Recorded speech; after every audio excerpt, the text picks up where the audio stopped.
सोलापुरातील सर्व खासगी auto LPG gas पंपाला टाळे. सोलापुरातील जवळपास 18,000 रिक्षाचालकांचा व्यवसाय बंद. पुढील 20 दिवस कोणत्याही ऑटो एलपीजी गॅस पंपाला गॅस मिळणार नाही.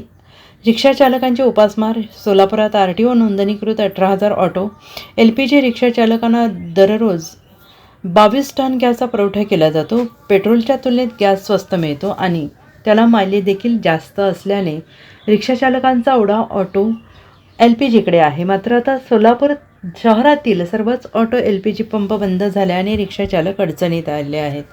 आम्ही आमचं घर चालवायचं कसं, असा प्रश्न आमच्यासमोर उभा आहे. 50 रुपयाचा गॅस आता 100 रुपयांवर केला आहे. त्यामुळे आम्हाला भाडे परवडत नाही. शिवाय शहरातील जवळपास सर्वच पंपावर गॅस संपलेला आहे. सोलापुरात 18 ते 20 हजार रिक्षाचालक आहेत आणि आता आमच्यावर उपासमारीची वेळ आलेली आहे.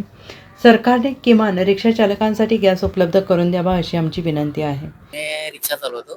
रिक्षाची परिस्थिती सध्या एकदम बिकट आहे, गॅस मिळत नसल्यामुळे. आणि शासनाचे जे रेट आहे त्याप्रमाणे घेत नाहीत. डबल रेटने गॅस विकला जातो. गॅस भरायला गेल्यावर 2-2, 3-3 तास पायऱ्या थांबावं लागते. आता इथून 10-12 दिवस गॅस मिळणार नाही असं सांगतात. जर गॅस नाही मिळाला तर आमची परिस्थिती फार अवघड आहे. त्यामुळे आमचं प्रपंच कसं चालणार याचा विचार शासनाने करावा किंवा आयुक्त साहेबांनी करावा. आणि नाहीच मिळाला गॅस तर पुढचं पाऊल काय असणार? नाहीच मिळालं तर आमची एकदम बेरोजगार, आम्हाला दुसरं काय जमतच नाही. तर शासनानेच विचार करावा आमचा. Bureau report, SBN Marathi, Solapur.